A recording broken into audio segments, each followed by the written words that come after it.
Hello, and thank you for listening to the Handicapable Black Women Throne Room. My view of humanity is a whole new tea. Oh, how are my lovely royalty? I love you, I love you. And just now, yeah, I'm hearing we have some, like, the thing is, the people who bailed on us, and I know it's a tricky situation, but when you're fighting for people's right for health care and you see that Democrats were just like, hang in there, just don't give in. But now you got, and it's just crazy because I think I'm probably gonna, post their names and go one by one in a different episode because I'm petty and I'm annoyed and frustrated and everything like that, especially as someone with a disability and someone who's thinking about all of the other people with disabilities. It's like you do not know how expensive healthcare is and how unfair and how doctors are and treat us and how in like sometimes insurance companies like blame us for having the diagnosis or for needing the things we need in order to try to live a halfway normal life. And I say halfway because who like you guys know parts of my story. I still haven't even touched the surface. But when you are undiagnosed until your 30s, and then they like the doctors are like, oh, oops, yeah, we traumatized you. Yeah, we blamed you and all this other crap. Yeah, uh-huh. And then even one doctor, oh, the day I found out they fired her, they let her go, she retired. I still don't even know. Like, when I sue, I want to know everything. I need all of the details. I need to know why she left. The whole, medical. Yeah. Mm-hmm. Yeah. Get ready, buckle your seatbelts for that one. But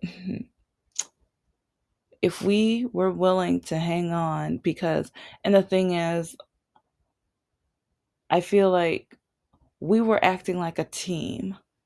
Our country was coming together and like with the food banks and everything, we were doing as much as we were like, we will hold on. Okay, if you guys can hold on, we will hold on. We will figure it out. We will feed each other. We will make sure no one goes without. We will make sure people don't starve. It's like we were doing what we could. We were like, and coming from someone with a disability, I know there's not much in my power, but during this time, I said, like almost every single day, I am going to talk about my situation of like the times when I needed to apply, but I was denied, the times that I had to work minimum wage, which with college degrees, it was like the times where I couldn't find work because of my undiagnosed disability.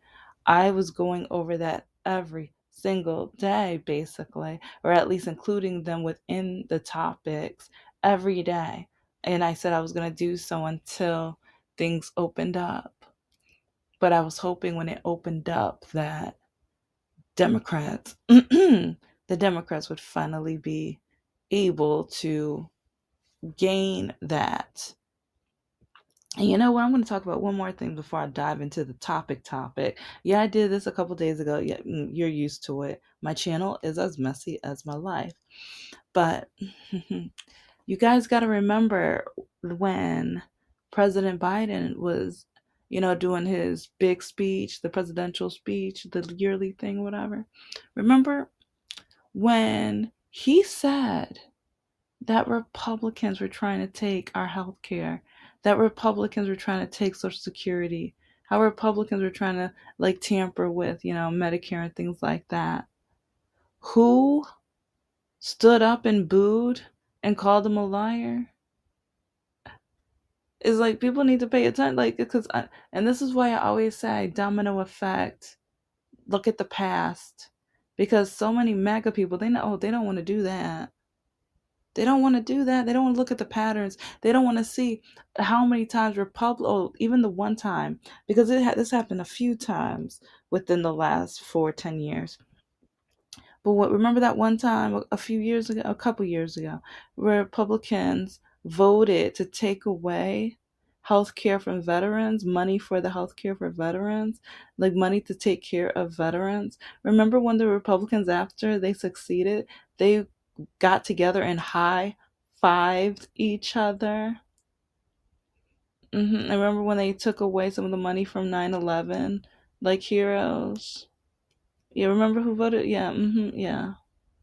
And so I hope, like, MAGA's never gonna wake up. They're always like, every time they try to figure out how to blame it on the Democrats, and it makes no sense, and it shows how poorly educated, stupid, naive, ignorant, and bigoted they are. Because a lot of it tracks back to bigotry and racism. Because even with food stamps, they always try to picture a black person, especially black women, to the point even with Halloween. It's like a lot of these no good, stupid, MAGA, ignorant, despicable, heartless people had the nerve to try to dress as blackface and stereotype us. Yeah. But they were just like, it's a joke. Just look at like, yeah. Yeah. So, but anyways, so let's just say I'm very highly disappointed with those people who all of a sudden, oh, we're going to get with the Republicans and we're going to figure this out. You're not a hero. Okay. Especially, there's one specific one who, ooh, part of me was just like, yeah, he tricked everybody. Yeah, I said he. You guys know who I'm talking about too. You know who I'm talking. Yeah, he, because it's like he tricked everybody with what he wanted to do. But when it came to the war and everything, like he showed his true colors and he showed who he really is. And this is one reason why when I vote, oh, I do research. I'm petty. Even with the past election, it's like we didn't, like we had, like, we had a couple things to vote upon or whatever, but oh yeah, you do not know how deep I go.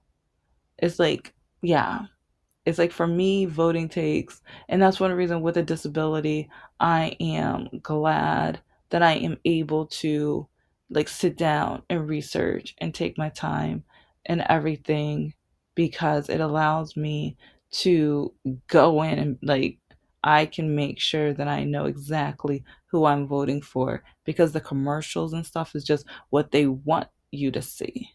It's marketing and advertising. They hide, they wear, it's like the commercials are their mask. So, but okay. Okay. Yeah, whew, yeah.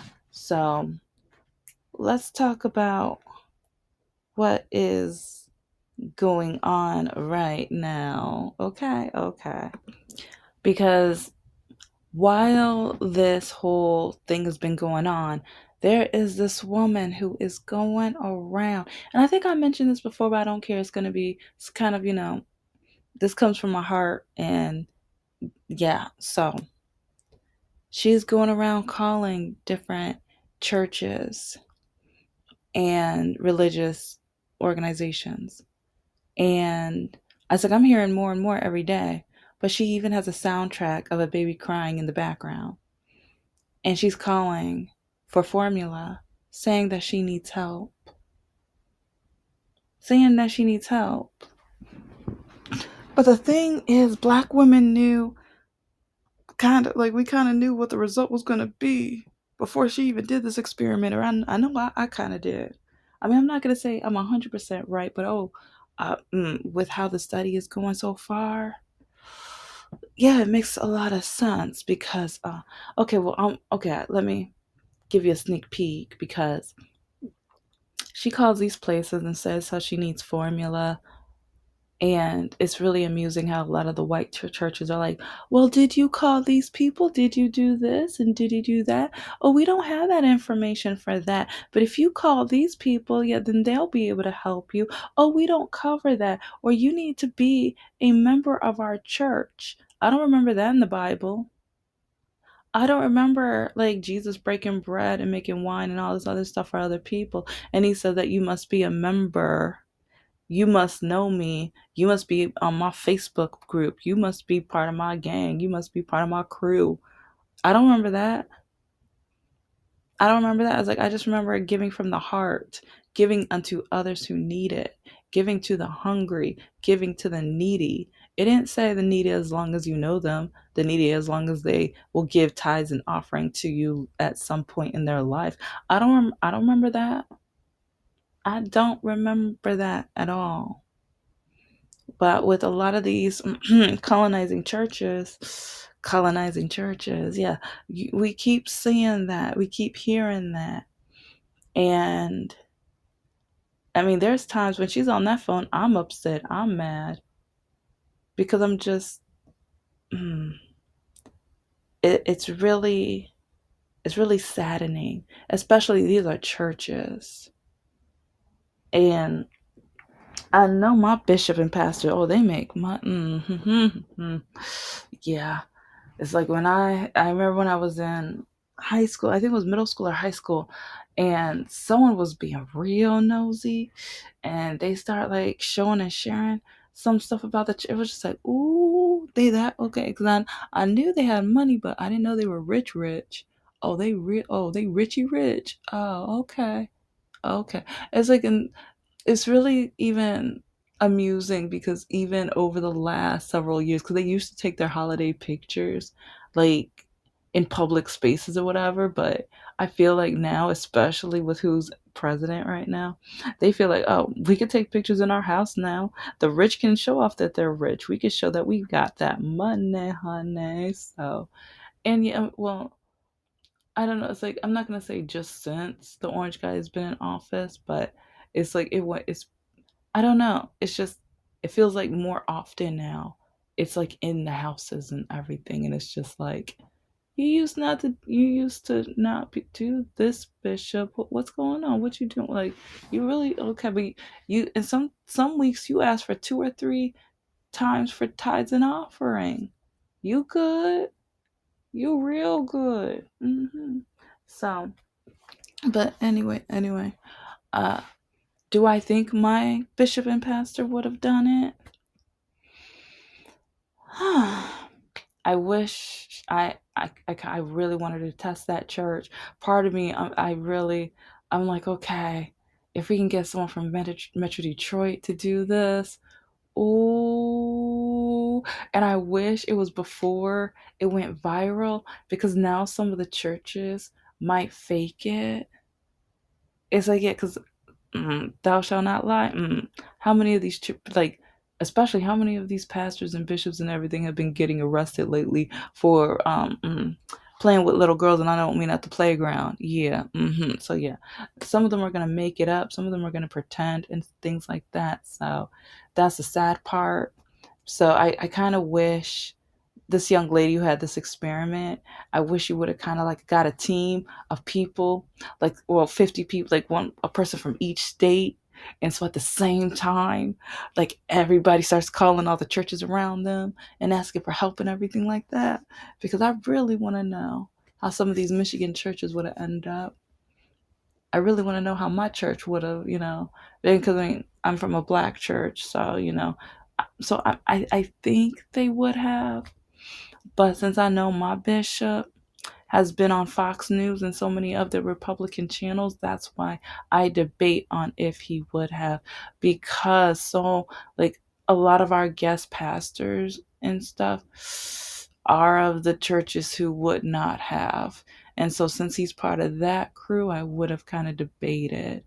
And but at the same time, it's like when I say that it's making sense with the patterns of what we are seeing, you have no, and this is why I say look at the past, look at the patterns, look at the evidence. Because like remember what happened in Louisiana, and it's like some of the churches, like the large churches especially, they wouldn't open their doors until some of the smaller churches opened their doors. Yeah. Yeah, because I remember Louisiana. I don't remember. It's like being a church goer, going to church every single Sunday back in those days. In the church, in the seat, ready to give my tithes and offering. Yeah. Well, we were like, one of the pastors was no, actually, yeah, one or two from that state. They've been in my church. Huh. Yeah. And watching them not opening the doors, you're just like, hold on, wait a minute, what's going on? Why aren't you helping? Why? Because I remember I was confused back then because I'm like, you guys are a church. You have millions. You brag about how much money or you say how blessed you are. You brag about how blessed you are. You have a church that has not been interfered with the water and everything like that. So you're not going to let these people in? It didn't make sense to me. But then later on, especially once I started realizing about the brainwashing within the church and things, and then also the trauma that I had faced, because at first I used to blame myself when people used to say that I must not pray and I must not pray enough, or I must not do the right type of praying, or I must not speak in tongues more, as powerful as I should, or I must not be, well, some blamed it like, you must not be dating Christian men, you must not want, like, because at this point, I'm gonna be honest, I look at their political stance first. It's like, if they, yeah, would it be nice to have someone who has some spirituality, some religious views, some Christian views? That'd be nice, but at the same time, no. I want to know if he cares if a woman has the right to vote, if I have power over my own body, and it's like, if mothers or families should have free daycare, and if we should raise the minimum wage. That's that I care more about that, like, yeah. Because to me that just shows how loving and care, like, I want someone with a big heart. Lately, a lot of the men who are conservative Christians, or yeah, the things they say, especially about the food stamps and, SNAP, and yeah, the things that they say don't sound so Christianly. It's like, it doesn't sound like it comes from the. It's like a lot of the people who are Democrats, who are atheists, they, like, it's crazy. Even on dating apps, when I see, like, the causes that they care for, it's crazy. Because it's like when I see the conservatives, it's like, oh, okay. And then sometimes when they still try to, like, they write me anyways, even though they know we're not compatible, like Facebook dating and stuff, and like the awful, terrible things they'd say to me because I'm a Democrat. Yeah. And I mean, I've already said this in one of the last episodes. It's scary how many conservative men try to match with me, even though they see I am not conservative whatsoever. And I feel like I need to talk to liberal men and maybe ask them to help me fill out my profile so I can attract more liberal men. I think I need to do that. So that's kind of a different story for a different day. But even talking about this topic and seeing the who will help versus the who won't help. And yeah, because especially when it comes to the black conservatives, the black male conservatives, ooh, wee. Yeah, they're just like the colonizers for the most part. I said for the most part. But I'm gonna keep going. That's one reason why I wonder about my pastor, because he's like been wild at his church. Do you know how many times, like, before he got, I think someone snitched on him, and they were just like, oh well, um yeah, you guys, it's voting season right now. We're going to vote for Republicans. Remember these names. Say these names. You're voting for these people, okay? Every election. And then he would invite the Republicans to the church and tell us these are the people that we are voting for. And he would even put them on stage and make us repeat their names over and over again and tell us that these are who you're going to vote for. They didn't really say what they were for and stuff, like, and that's one reason why I say they wear a mask, because yeah, our bishop put him up on that stage, but he made sure they didn't talk that much. So yeah, but when going through all of these things and with the evidence, like, okay, let's get into it, because, or get deeper into it, because she was calling all the churches and everything, And it's just, it's crazy how many of the colonizing church, well, it's not surprising. Like, the thing is, it's surprising that it's not surprising, because I guess it's shocking that people are surprised that it's majority black people and people of color and things like that that are supporting and helping this woman. But we have to look at the videos we've seen since the snap and everything, and how people have been stereotyping and things. I mean, we do have the 8% of black women who are out of their mind and basically like Candace Owens, in my opinion.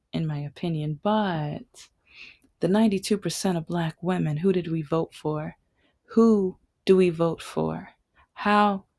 It's like, what's our mission? How, where, when? Like, we vote for everybody. We have love and compassion and empathy for everybody. I mean, no, I mean, there's the hate groups and stuff where we're just like, yeah, we're gonna save some more of this empathy for the LGBTQ community and the homeless and veterans and things like that. So yeah, okay. So within reason, and I mean, some of them might have some empathy for them too because they're poorly educated, naive, ignorant, and just foolish, awful, terrible, heartless people. So yeah, I mean, there's that kind of empathy too. There is that kind of empathy too. But we have to look at the toast lady. Come on now, we all heard what the toast lady said. I did a video about her and two other women colonizing women. And people won't get mad when black women say that we don't trust colonizing women. Yeah, it's like, look at how many videos, look at how many colonizing women stood strong in their beliefs that snap people, they should just go hungry. They should just get a job. They should just be, dependent upon themselves. It's like, how dare they need my tax dollars? Even though some of the people who said this said that at one point they were on SNAP, at one point they needed the help. And you would think they would be more empathetic because maybe they remember those times and what they went through. And sometimes maybe, like, I want to know what they shopped for when they were on it. Are you telling me not one time did they not get at least one of their favorite snacks? Because food is, I mean, some people take the food therapy a little far, I'll admit, but sometimes being able to get like a bag of Oreos, or the honey, like the honey barbecue potato chips. Ooh, I'm sorry. Like, if I'm frustrated and I have some of the honey barbecue, it just gets me in a mood. I'm like, okay, things are gonna be okay. Okay, it's like it just get like, some people don't realize how your palate on your tongue can. It's like sometimes it helps you, and some people only want you to get canned foods and bread and milk and like though, like, okay, yes, I understand that, get your fruits, vegetables, bread, yes, but sometimes, like, and then some people want to judge others who get $27 cupcakes for their disabled child for their birthday for their therapy. It's like sometimes it's like, and they was like, oh, there are nutritious offers and there's this and that. It's like, you know what, it's like I'm going to probably do a whole episode on that, because especially when you have a disability, and because I know now I get more emotional during my birthdays, especially after getting diagnosed, and especially how people look at me and see me. It's like I have to fight to love just, yeah, I just have to fight to love. It's like I'm still going through the trauma and the pain. And so birthdays mean so much more to me. And I want to see happiness. And I want to, like, it's like, yeah, I can pass out granola bars, but it's like on your birthday. Come on now. It's like you're going to judge a mother for, and then, oh, it's like you're gonna buy that with your food stamps. I'm glad. It's like, this is why I'm glad people are blah blah blah. It's just like, what? And he's acting like people just eat this every single day. And he's like, you shouldn't eat that every day. But it's your birthday. When you break bread, and this time you're breaking cupcakes with somebody, celebrating a precious day, only one day out of the year. And I love that for that person. And I love that the mama bear was making sure her baby bear felt special for that day and that moment. It's like, 'cause I understand, I mean, it's different. Like, I feel like it's a little different now that I'm diagnosed. And it's like when I get to, because so many other days I don't feel special at all. And especially when I'm in public and people come up to me and ask me some of the rudest, ignorant, awful, terrible, stupid questions. People say there's no such thing. Yes, there are. When you have the nerve to come up to me and ask me, did your husband beat you? Is that why you walk like that? Did you get hit by a car? Is that like, and they're smiling? That's when you're stupid. That's when you're stupid. Yes. Okay, because that just shows me that, oh, you want that reality show type of crap. You want the entertainment. You want to ask because you want to be entertained. So, but with that child, that mama bear tried to make sure that they felt special on their birthday. Every mom wants to try to do their best to do that. And it's like, I hope they were the most beautiful, delicious, amazing cupcakes. And even that day where they get to walk around and pass them out and be like, it's my birthday. It's my day. I get to celebrate me. That's a day where you get to celebrate yourself and that you've made it another full year. Not everyone gets to do that. And at some point, you aren't going to be able to do that again. So while he's on this earth, I think it's a boy. But I'll try to keep saying they just in case. But while they are on this earth, every year, if that baby wants cupcakes with frosting sprinkles and everything, I don't know how old they are. So I mean, if they want Paw Patrol, or yeah, it was like, oh, back in the day I would have wanted Kim Possible, hi hi hi, or even Powerpuff Girls. Yeah, I'm an '80s baby. You know. But yeah, whatever that baby would have wanted on that day that I could have done or afforded, I would have done it because I want my baby to feel special. And with that mama bear, that's what she wanted to do.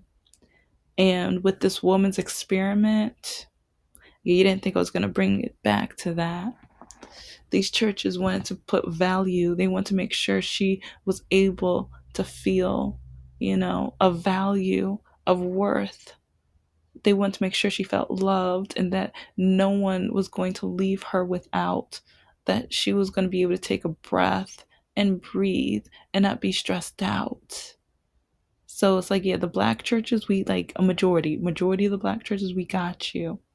And a lot of the people of color and like the non-Christian churches, yeah, we know about love. We know about how it is to be judged and told that we can only spend our money what we have to do, what we're restricted to do, what we're not capable of doing. And we're just like, no, no, no. We're gonna celebrate you. We're gonna put love on you. Because love is love and everyone needs love on a daily basis. We're gonna do that. But anyway, you know the drill. This is the Handicapable Black Woman Throne Room. I am a woman, I am of color, and I am handy capable. But most importantly, I am human and you're human too.